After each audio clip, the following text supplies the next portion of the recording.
The Blazers come through yet again, and we got a huge NBA slate. Let's talk some basketball.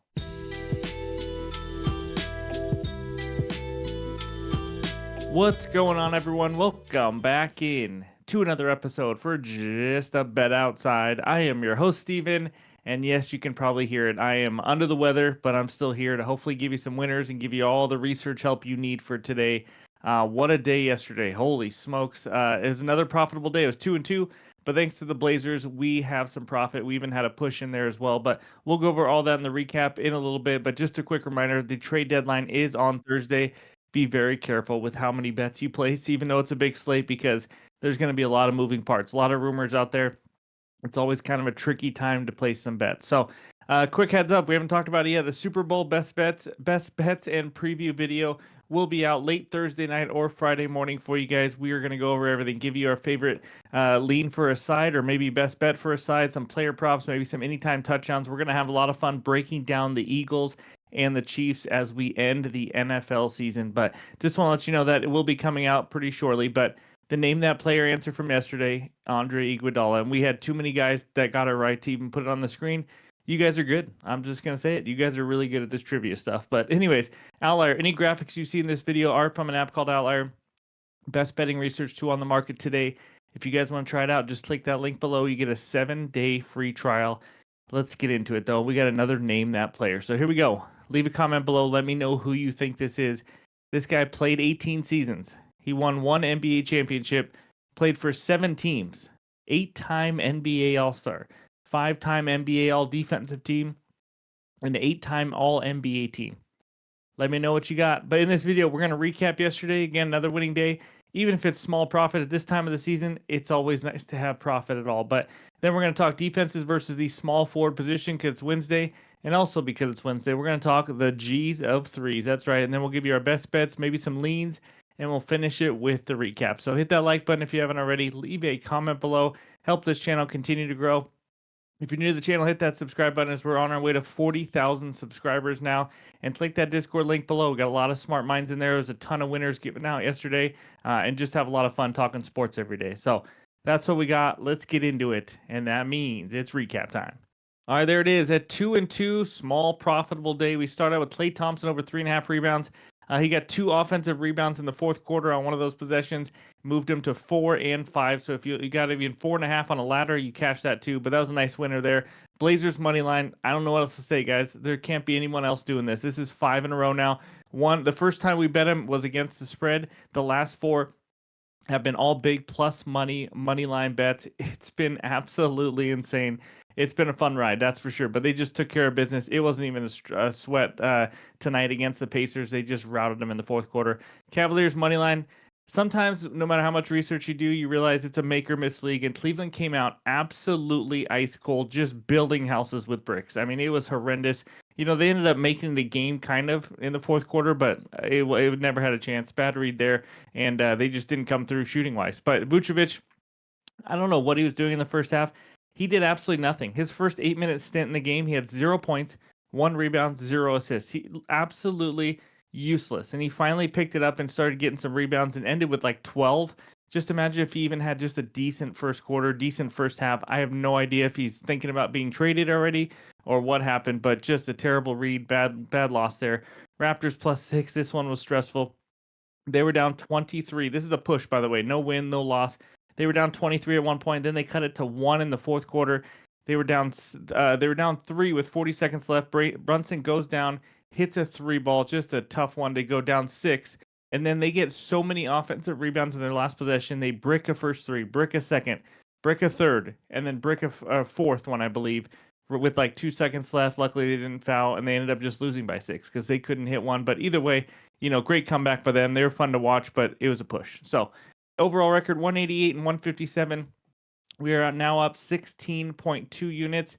Even though it's been small profits, still profitable 2 days in a row. Let's make it 3 today. But that's what we got for the recap. And now let's talk the small forward position. All right, we have a very, very colorful page here. So this is going to be the defenses giving up the most points to the small forward position. All these stats of the last 30 days in case you're new to the channel. And we do a new position every day of the week. If it's in green, that team or player is playing today. Pelicans facing Michael Porter Jr. Porter Jr. 16.6 points per game. Pelicans giving up 24.8. Nuggets facing the other way around. Trey Murphy, who absolutely lit him up last game. 26.7 points per game. Nuggets giving up 24.5. Jazz facing Andrew Wiggins, who looks like he is going to play this game. 19.8. Jazz giving up 24. And then the Kings facing Franz Wagner. 27.2 points per game. And the Kings giving up 22.4. Just remember, Wagner is not played the whole 30 days. He obviously came back from injury as well. But that's what we got. And you see Zach LaVine up there, but he's on Sacramento now. Going to be making his debut with the Kings, so just keep that in mind. He's not going to come in and probably shoot a million times like he did in the other team. So just want to point that out because you see a high number there for him. But that's what we got for the points. Now let's check out the rebounds, and we have two matchups. The Heat facing the man with two first names, Paul George, 6.3 rebounds per game. Bulls facing Jaden McDaniels of the Minnesota Timberwolves, who's averaging the most rebounds of all small forwards in the last 30 days at 6.8. So that's what we got. Obviously, a lot of teams and players playing there with this big slate. And then we go over to the assists, and we got three more matchups. The Sixers facing Jaime Jaquez Jr. of the Heat, 3.4 assists. Sixers 5.2. As you can see, not a huge deal here. Even from 1 to 10 on the left side, it's 5.2 to 4.5 assists. So, assists to small forwards are kind of different, but Kings 4.7 facing Franz Wagner yet again, 3.2 assists per game. And then the Heat facing Paul George again with 5 assists per game. I don't know if Paul George is exactly going to be playing this game, but just something to keep an eye on. At least it can help you throughout the weekend because I know he is coming back very shortly. So that's what we got for the most points, rebounds, and assists. Now, if you're looking at some unders, here are the teams giving up the fewest points, rebounds, and assists to the small forward. And then obviously any team in green is playing today. We got the Bulls surprisingly allowing the fewest assists to small forwards, but again, it's small forwards. It's weird. That's not the case when it comes to point guards. And then T-Wolves all the way down. And then Nuggets, fewest rebounds. Nuggets, one of the best rebounding teams in the league. We know that. They don't allow many rebounds. And then Pistons, 6.6 all the way down. And then over on the fewest points per game, obviously you got the Pacers and Clippers leading the way. They're not playing today, but Heat, Spurs, and Pistons are, as well as those other teams. So that's what we got for the small forward position. Hopefully this can help you get some winners. But now it's time for the G's of threes. All right, here it is, the hottest shooters in the last 8 games. If you're new and haven't seen this, we do this every Wednesday. You must have taken 40 or more three-point attempts and shoot 40% or better to make this list. And hopefully it just kind of helps you out who's shooting the best and also how many are they shooting. Every player here is playing 8 games. If they have played less, we see it there as I put 7 games for a couple of these. But Maxley leads us off at 41.5%. But just to kind of spotlight a few of them, Malik Beasley shooting the ball very, very well, 49.3% from 3. And then down there towards the bottom, we get Porzingis, 49% at 24 for 49. We actually have less hot shooters now. There's times where we have 3 pages. Today we're just going to have 2. But other than that, Kevin Durant, who's obviously in some trade rumors now, right there in the middle of the page, shooting 48.1% as well. And there's all the rest of the guys. And then we started this last year. Defense is giving up the highest 3-point percentage to their opponents the last 8 games, just to kind of maybe help you out with some matchups and things like that. Nuggets giving up the highest at 43.3%. And there's all the rest of them. So that's page 1. Hopefully this helps you. And then let's check out page 2 here. And you see the very bottom guy, Naz Reid of the T-Wolves, is in green because that's the highest percentage on these 2 pages. 55%, 22 for 40 in 7 games played. And the other closest was the 4th one down, Isaiah Cotton Eye Joe, 24 for 45, 53.3%, just shooting the ball lights out. And then you see Klay Thompson there in only 6 games, 46.3%. So on and so on. And then also Luke Kennard, actually, I missed that. He is also in green. Sorry. He is 22 for 40, so same as Naz Reid. He sucked when we bet on him, obviously, a few days ago, but he just didn't decide to shoot that game. But either way, these are all the guys. Hopefully this helps you with some points props, 3-point props, whatever it is, with those defensive matchups on the right as well. So that's what we got for all the research help. And now it's time for the best bets. All right, this first one takes us out to the ATL where the Hawks host the San Antonio Spurs. Spurs -5. Total in this one is 241.5. My best bet's a 1-unit play. It's a player prop. Give me Dyson Daniels over 10.5 rebounds plus assists at -115 on Bet365. I almost went with the total PRAs, but I really like these RAs. So he's really stepped up without Jalen Johnson. Let's dive into Outlier now and look at some of these numbers.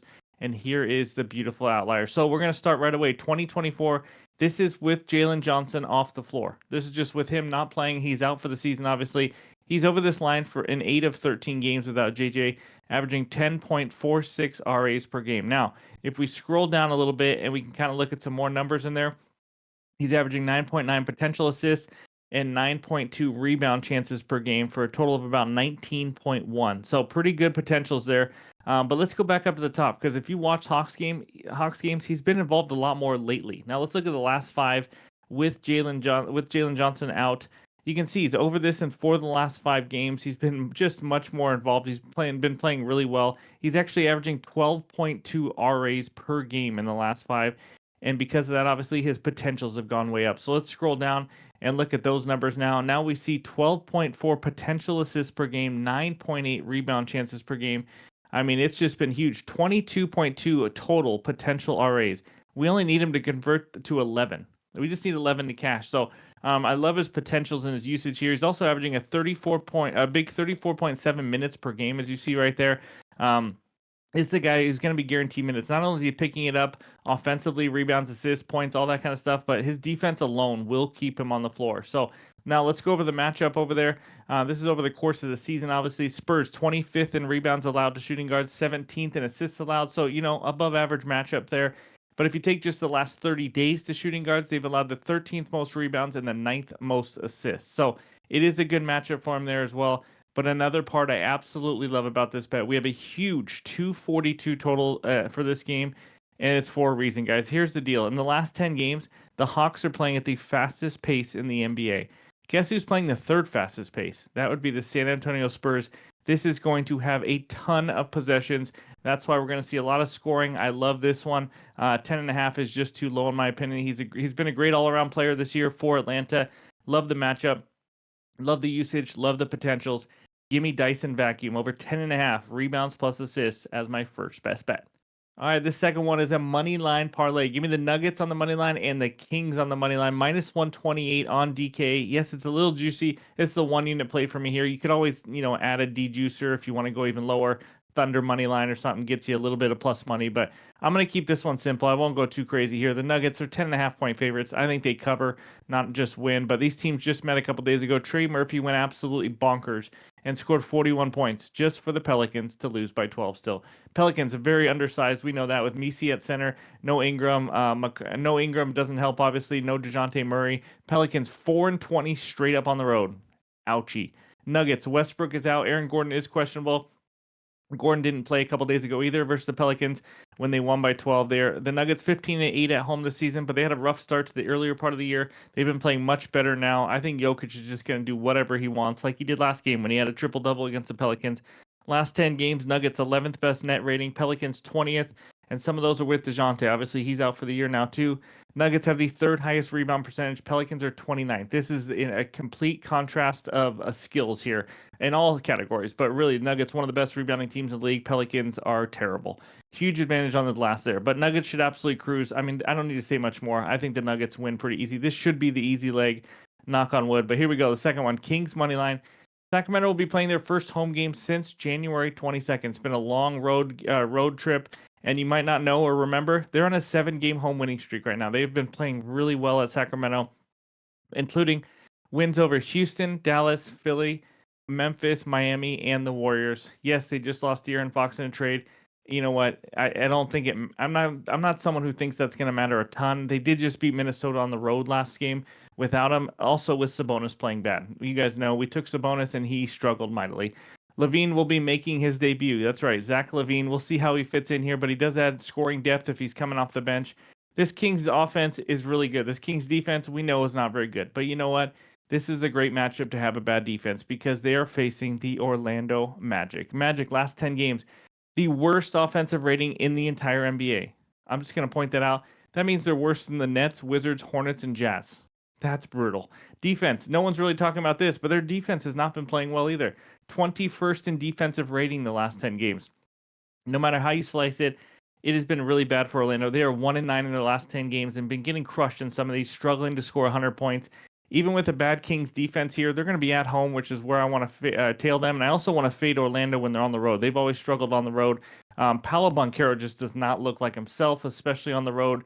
I don't know what's going on with him, but if he doesn't play extremely well, the Magic are just going to get blown out pretty much every single night. So I don't think they're going to be able to keep up with Sacramento's offense. Thought about going Sacramento -5, not a bad option as well.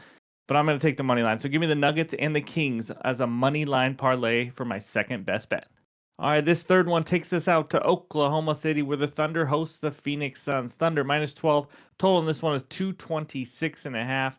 My best bet is an under. It's another one unit play. Give me Devin Booker under 28.5 points at -130 on bet 365. Almost went with the under 34.5 points plus assists, but I think I lean towards the points. And you'll probably know why once I talk about this. But if you can only get 27.5, I would still play this. This would still be a one unit bet for me at 27.5. This is a crazy high number for anyone facing the Oklahoma City Thunder. The reason it's overinflated is because there's no Kevin Durant in this game. He has an injury, or they're about to trade him, but they say he has an injury. In games without Durant this season, let's just talk about this. Booker is under this line in 7 of 10 games, and he's also under in 6 of 10 at the 27.5 line. But in those 10 games, he's averaging just 25.2 points per game, thanks to one game where he scored like 44. But still under this, they lost by 9+ points in 6 of those 10 games. We'll talk about that in just a little bit. But he's averaging a few points under this without Durant, and now he has to face the toughest matchup in the entire NBA. You know, we've talked about it before. The Oklahoma City Thunder, they are a top 3 team defending the pick and roll. They have defenders all over them. I expect him to get a good dose of the torture chamber and all those guys. It's just going to be really tough for them against OKC. They are good at taking away the number one option. The last 30 days also, they've given up the fewest points per game to the shooting guard position, the fewest three-pointers made to the shooting guard position. I mean, it does not get any harder than this. And you know what? We already have a one-game sample for this. He already played the Thunder earlier this year. That was also without Kevin Durant. He scored 12 freaking points. That's it, 12. In a 16-point loss. And he only shot 10 times because it's hard to shoot against this team. They don't let you. The final reason I absolutely love this bet is like what we just talked about, the NBA landmine known as the blowout. I expect the Thunder to absolutely steamroll them here. In fact, I almost took OKC -12 here as I lose my voice. And so with the blowout, when Booker plays 32 or less minutes this year, if he does play that, he's averaging 16.5 points per game this season. That's terrible. He's under in all 4 games. I know some of those are with Durant, but just to show you, if he's not getting his full minutes, 27, 28.5, it's going to be very difficult. And the Suns in general have been very inconsistent, even with Durant. You've seen it. They're a 500 team right now. They're looking to trade Durant. I just don't see it. The Thunder just won by 29 and 34 in their last 2 home games. So we got a really, really tough matchup, a blowout possibility here, an inflated number, in my opinion. Excuse me, I am losing my voice right now. Give me Devin Booker, though, as my third and final best bet, under 28.5 points. And that's all I got for you for this video. I got to get some sleep. Hopefully I can feel better tomorrow. But before we get out of here, let's check out the recap. All right, there it is. The 3 best bets so far. Dyson Daniels over 10.5 rebounds plus assists, -115 for a unit. Nuggets and Kings, money line parlay, -128 on DK. If it gets a little juicy, you could also add the Thunder in there as well. And then Devin Booker under 28.5 points at -130 for 1 unit, playable at 27.5 as well. Thank you guys for listening. As you've been hearing my voice go in and out, I got to go get some rest, but any added plays will be in the pinned comments below on X and on Discord. So thank you guys for the support. As always, hit that like button if you haven't already. But just a quick reminder that Super Bowl video will be out in a couple days. Excited to talk Eagles and the Chiefs. But hope everyone has a great Wednesday, and we'll talk to you soon.